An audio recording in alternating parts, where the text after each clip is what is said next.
of our country that I feel I ought to take this occasion to give expression to some of my reflections thereon. On 26th of January 1950, India will be an independent country. What will happen to her independence? Will she be able to maintain it, or will she lose it again?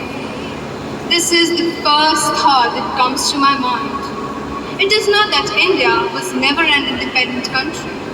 The point is that she once lost the independence she had.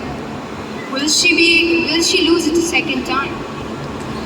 What perturbs me greatly is the fact that not only India once lost her independence, but she lost it by the infidelity and treachery of some of her own people. Will history repeat itself? It is this thought which fills me with anxiety. This anxiety is deepened by the realization that in addition to our old enemies in forms of castes and creeds, we will be having many political parties with diverse and opposing creeds.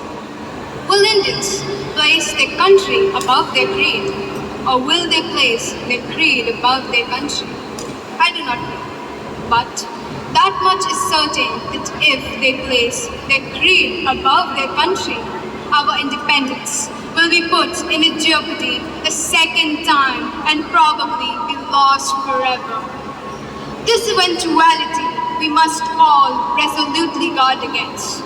We must be determined to protect our independence with the last drop of our blood. On 26th of January 1950, India will be a democratic country, in the sense that from that day, we will have a government of the people, for the people, and by the people. The same thought comes to my mind. What will happen to a democratic constitution? Will she be able to maintain it, or will she lose it again?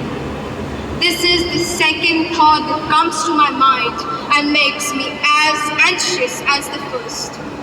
This democratic system India once lost, will she lose it a second time? I do not know. But it is quite possible for this country like India, where democracy from its long disuse must be regarded as something quite new. There is a danger of democracy giving place to dictatorship in fact. The third thing we must do is not be content with mere political democracy. We must make our political democracy a social democracy as well. What does social democracy mean? It means a way of living which recognizes equality, liberty, and fraternity as its principles of life. These principles of liberty, equality, and fraternity are not to be treated as separate items in a trinity, but they form a union of trinity, in the sense that to divorce one from the other is to defeat the very purpose of democracy. Thank you.